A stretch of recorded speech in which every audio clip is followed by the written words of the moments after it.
阿南，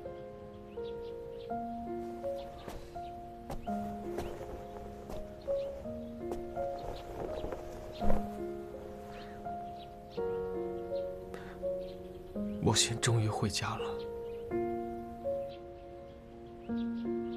真是辛苦你了，你去正厅歇歇脚吧。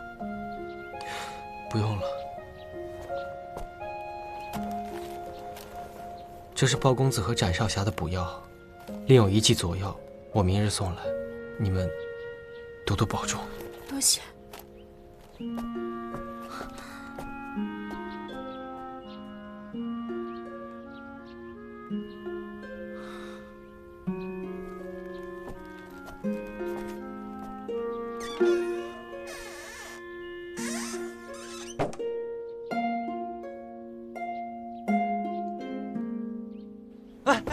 本姑娘可不是好躲的，求求你了，看你还往哪跑！别追了，别追了！你还躲是不是？跑不动了，等我逮着你的！长官，快来帮我！你先站住，我就不追了！别追了！哎，南妹妹，快追！哎，铜铃掉了，别追了！有本事你就别追了！别跑啊！我没本事！哎，包大哥，阿正，阿正，你没事吧？伤到哪儿了？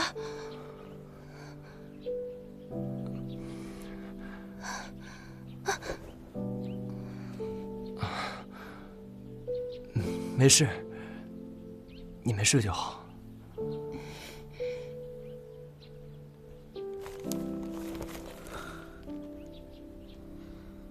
多罗姐姐，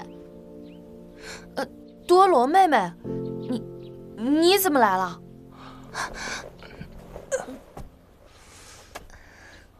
我是来告诉诸位，莫欣妹妹的尸体已被安置于柴房。原来你们不是兄妹。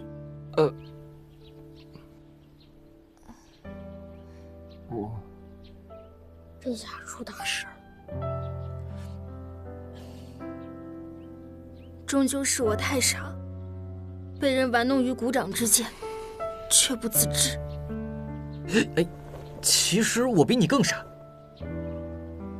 我不仅以为他们俩是兄妹，而且还怀疑包公子是枕着他爹呢。什么？谁要与你比傻？你傻不傻的与我何干？多罗姑娘别气，在下和南姑娘的确并不是兄妹，但是我们绝非是恶意欺瞒，只是当时随口开了个玩笑，还请多罗姑娘恕罪。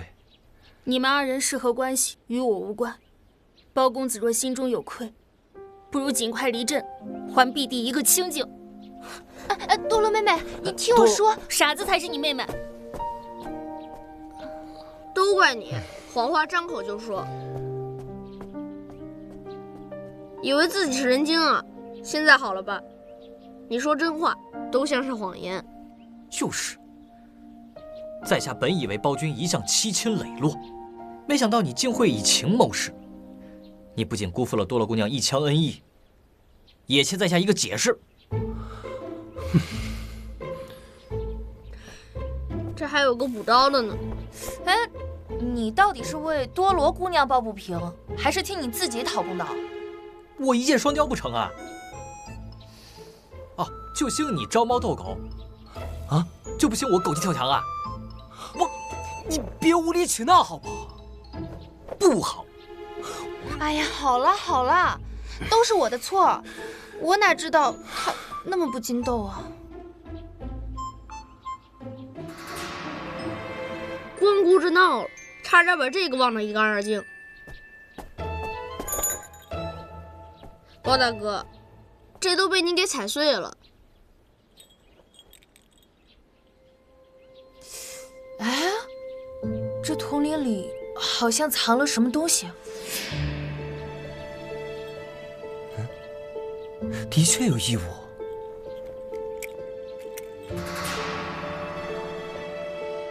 这是一颗牙齿。牙齿？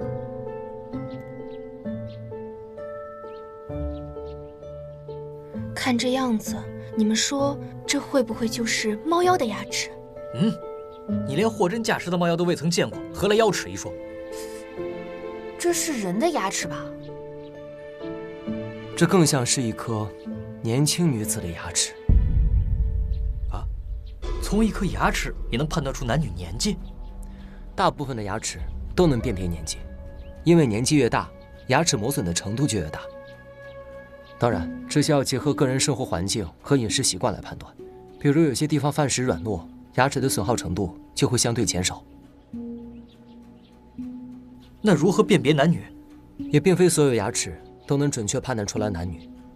我曾听一位仵作师傅说，男人的虎牙通常比女人的略宽，而这一颗恰好就是虎牙。不过这种差别极为细微，也不是回回都准，观之只能略作猜测罢了。原来如此。可是这铜陵中，怎会有年轻女子的牙齿啊？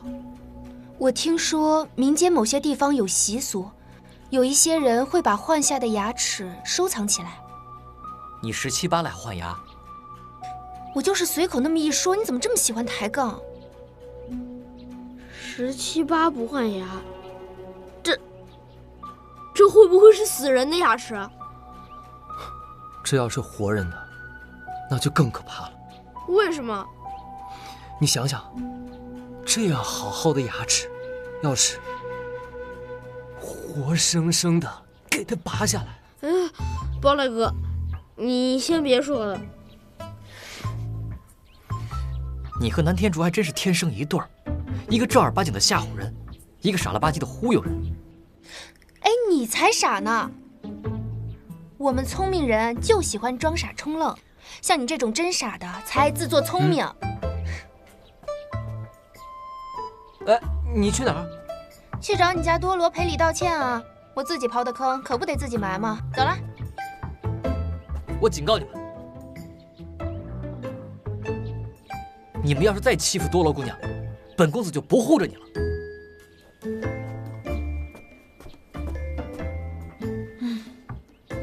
这前庭的案子尚未查清，你这后院的火就一波接一波的。唉，看来太招人待见也未必是件好事。哎呀，别说这些了，眼下查案为重，走一步看一步吧。我们先去看看司徒墨心的尸体。走。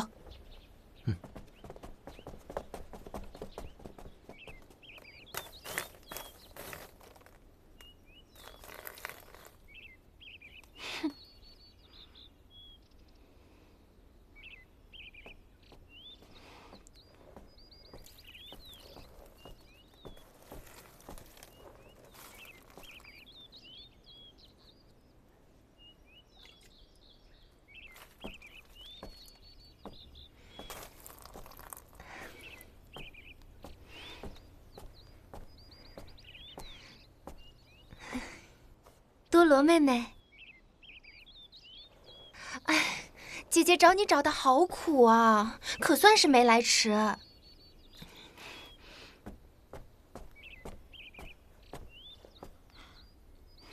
你找我做什么？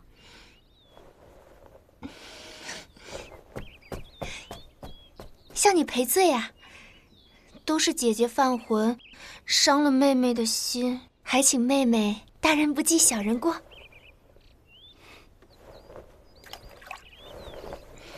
那你和包大哥究竟是何关系？往浅了说，我们只是朋友而已；往深了说，亦是生死之交。曾几何时，我也有一位生死之交，直至后来两两相望，天各一方。妹妹说的可是那位貌似包拯的故人？时无重至，华不再扬，曾经沧海，亦不过尔。哎呀，总之这次是姐姐对不住你，如今要打要骂，我全凭妹妹处置。罢了，其实打骂大可不必，但是有一件事，或许南姑娘能施以援手，以示歉意。何事啊？自从墨心妹妹去了以后，家中顿时无人生火做饭，坡陵镇地僻人稀，一时庖丁难顾。既然你等在我家暂居，不知这一日三餐全由南姑娘代劳，如何？我，你确定不想打我一顿？你若答应了，我便免了你们的房钱；你若不应，你会怎样？那我就实话实说，来让家父做主。你，哎呀，算了算了，我答应你便是。那就辛苦南姑娘啦。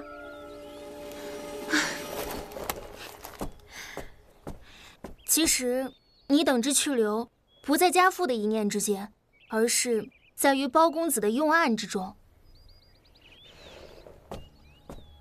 什么意思？这案子若是包公子用得好，他便是你们的护身符；若用不好，那他可能就是催命符。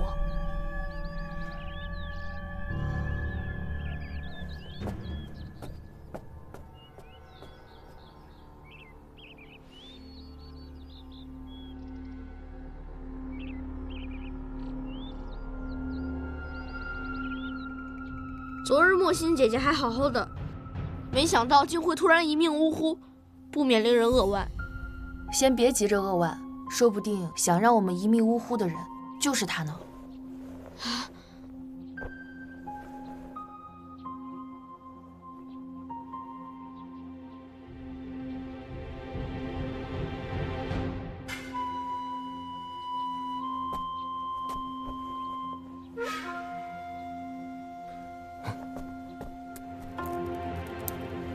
包大哥，你男儿只敢做什么？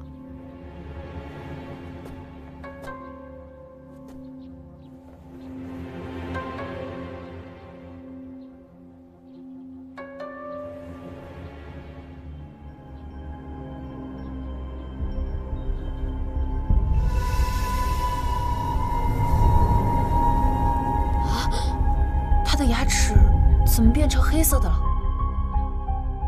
这和那具头骨上的黑石极为相似。莫心姐姐的死会不会和那具白骨有关啊？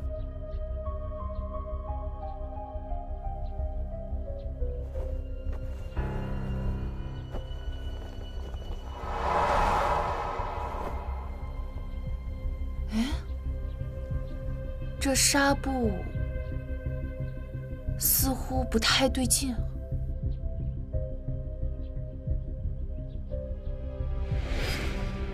纱布上的灰应该是莫心姐姐干活的时候不小心蹭上的。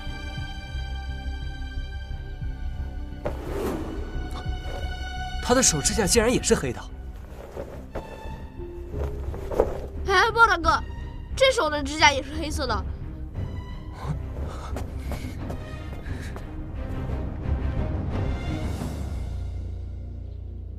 司徒莫心的牙齿与指甲皆已变黑，应是中毒所致。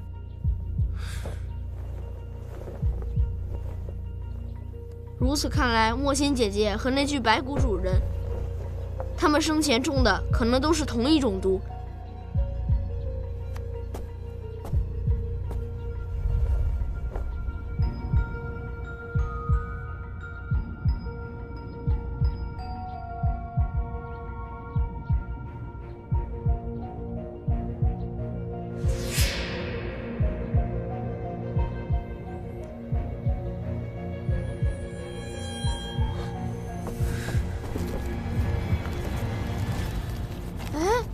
这个是什么？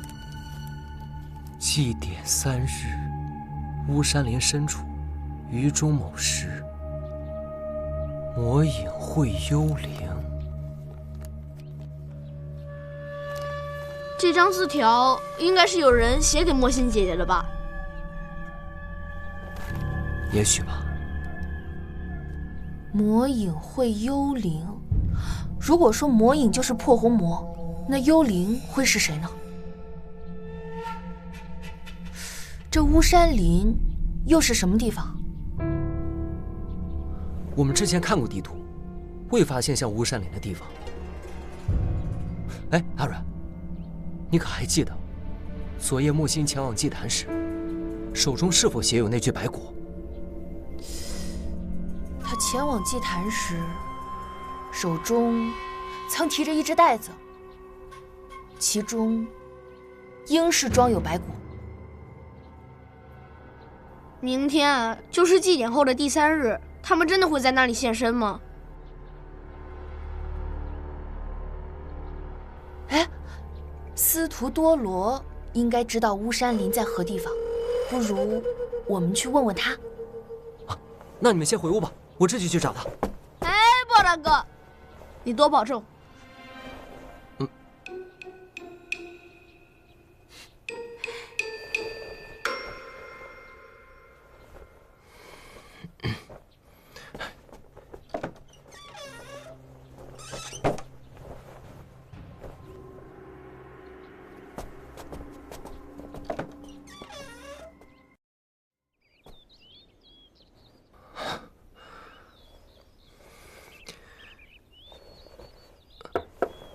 多罗姑娘，多罗姑娘，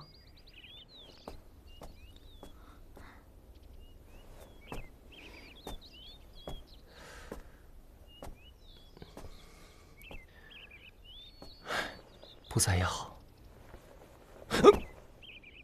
多罗姑娘，包公子，你怎么来了？在下是有事想向多罗姑娘请教。何事？你可知巫山林在何处？你为何突然问及此处？方才我等在观察莫心姑娘尸体时，发现她袖中塞有一张纸条，上面写着“祭典3日，巫山林深处，余中某时，魔影会幽灵”。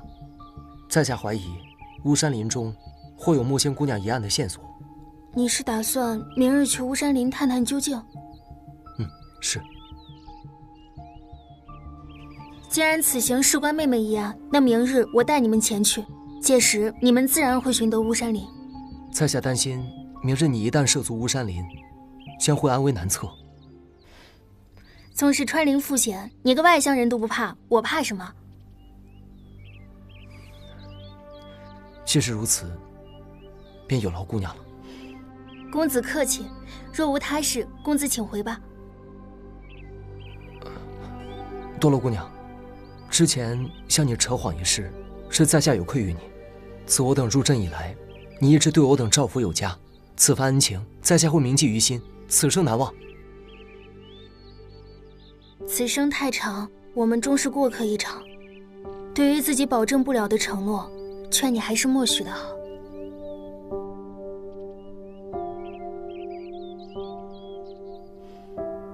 你一沉默，很像我那位故人。如果我和他没这几分貌似，你对我可能也不过尔尔。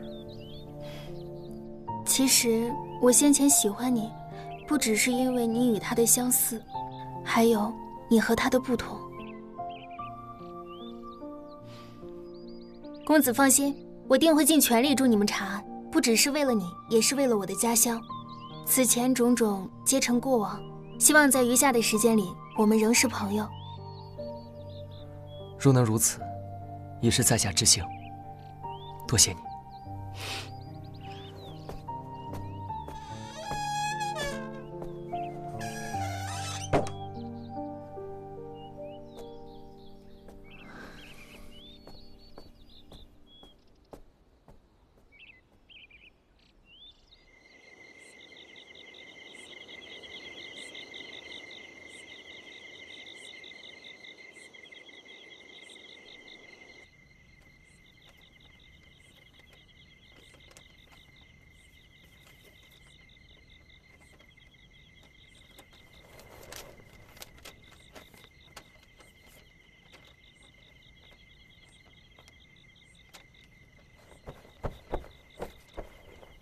没想到那个司徒多罗还挺识趣的嘛，我还以为他要赖上阿整了。这有什么稀奇的？人生的乐趣多了，又何必纠结在儿女情长上？对，阿仁姐姐说的在理。这回赵元林可要偷着乐了。你们说，我要不要助推他一把？你折腾自己就算了，还总折腾身边人。你十有八九能把他们推到沟里去。你个小青瓜，懂什么呀？说起来有好一会儿没见着赵元林了，也不知道他去了哪里啊。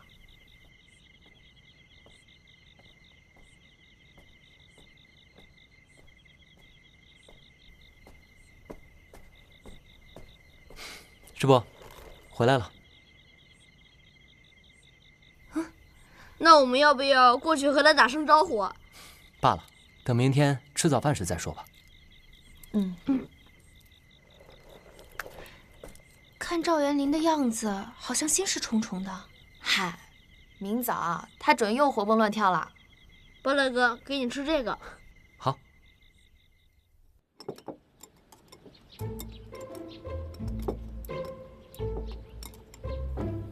原来你们昨个就定好要去巫山林，怎么现在才告诉我？哎呀，昨日吧，也不知道你去了何处，你忽然消失了许久，半夜才回。这么说，昨夜你见我回来，却没有来找我。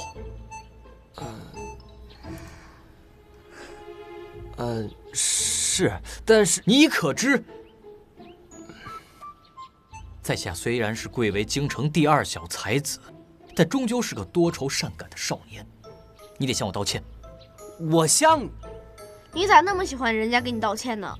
我觉得你不应该叫赵元林，你应该叫赵抱歉。嘘。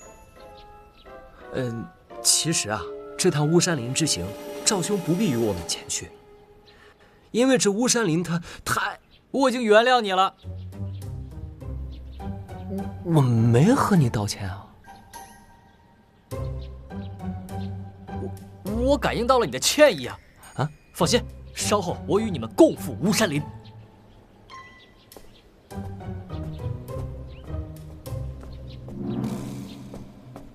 多罗姐姐，你们怎么来了？展昭不是中毒了吗？我心中担忧，昨天特地去镇外买了些补品来探望。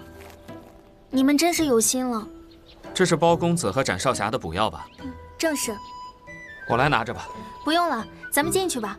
咱们早该进去了。展昭在不在啊？哎，陶艺，看我给你带了好些好吃的。这是昨日陶艺去镇外买的补品，今日送来，聊表心意啊。燕兄如此费心，我们感激不尽。你们经常去镇外吗？当然啦，我们镇子太小了，连个商用的铺子都没有。外面就不一样了，有很多好吃好玩的，每月15还有庙会。这是我为包公子和展少侠熬的药汤，一会儿你们趁热喝。谢谢多罗姐姐。哟，真是太巧了，昨日我也为包君熬制了药汤，咱们俩真是心有灵犀，凤凰于飞呀。你自己啊，慢慢飞吧。这8竿子打不着的鸟，我可不敢当。哎，话不能这么说嘛，咱没有8竿子，至少也有2竿子吧。说实话，你熬的药汤真不像给人喝的。你不拆台，没人把你当大木桩子。我也知道。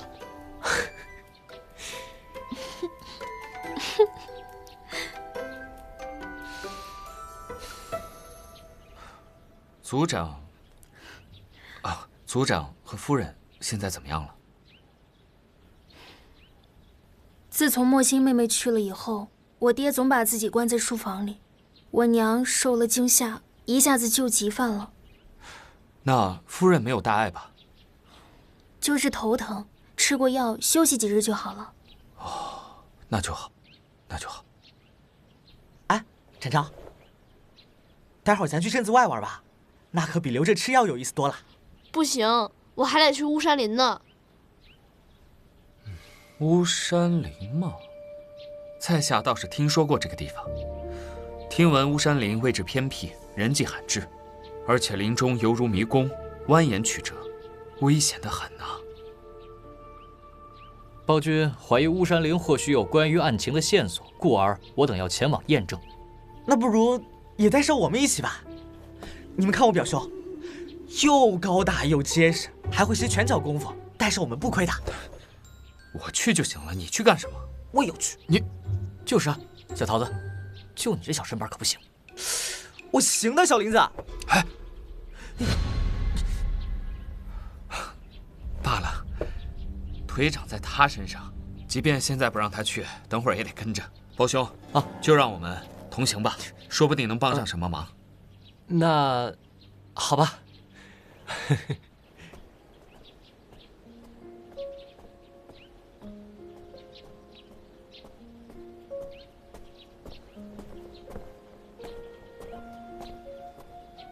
包公子，包公子，母亲让我来送药。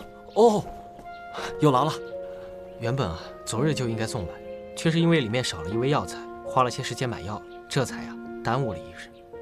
多谢梅神医和欧公子费心了。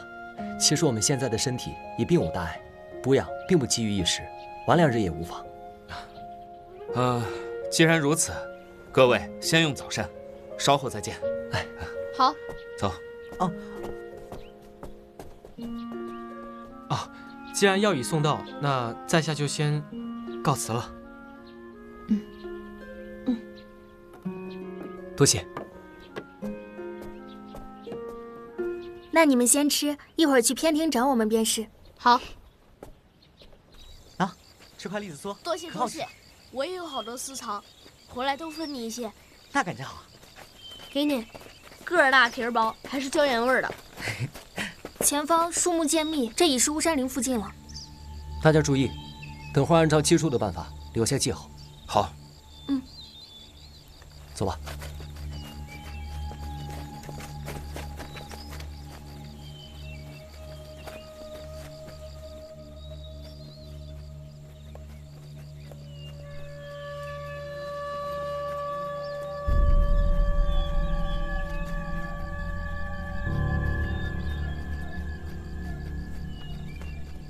这么多记号，我就不信走不出一个林子。肯定是燕大哥说的太夸张了，咱们走得很顺嘛。燕大哥说的没错，这里真的很诡异。咱还是不能大意，这里的树木越来越密。不是，这林子到底能有什么线索呀？我来这巫山林是怀疑破红魔会在林中现身。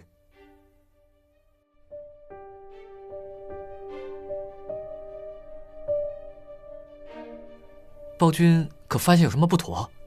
没有，我只是在想，破灵镇附近有密林，为什么很少见到鸟类？可能秋季向南迁徙了吧？我们这里确实没有多少鸟，只不过每年这时有大雁，只是不知道为什么近来没有见到。会不会和猫林有关？有可能，猫可喜欢吃鸟了。鸟在天上飞，猫怎么可能吃得到？那鱼还在水里游呢，猫都能吃得到。可不是嘛，有本事的猫才能吃得到呢。怎么哪儿都有你啊？别管它，我们接着走吧。哎，等等，我要在这里系一根红绳。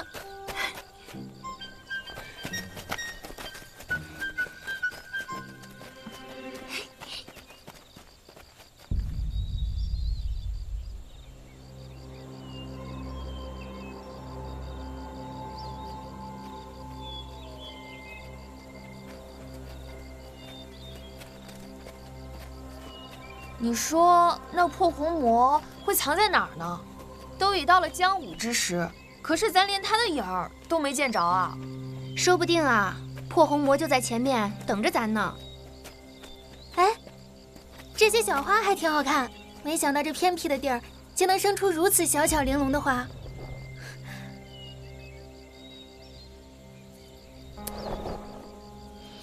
还很香呢。快放下！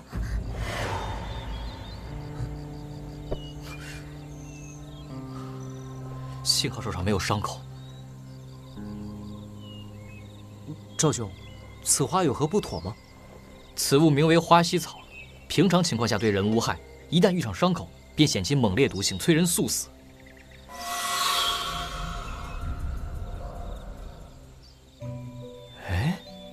司徒莫西那石臼里残留的痕迹，很有可能就是花溪草。嗯，他怎么把厨房的东西拿到房间里来了？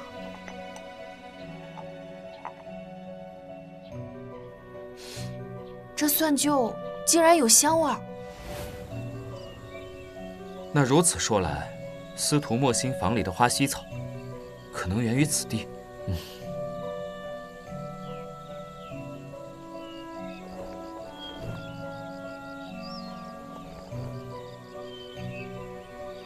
闻起来确实很香。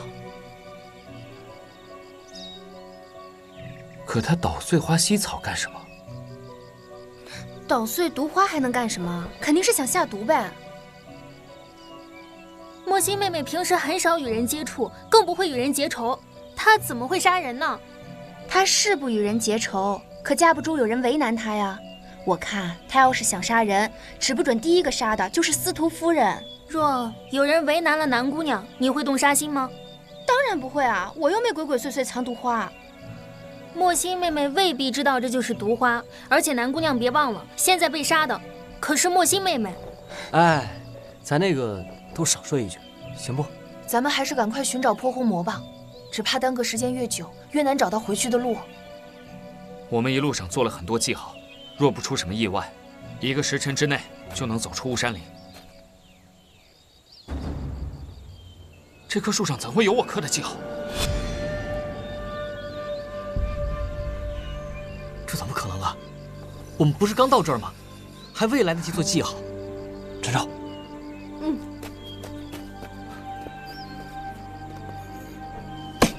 而且记号还是错的。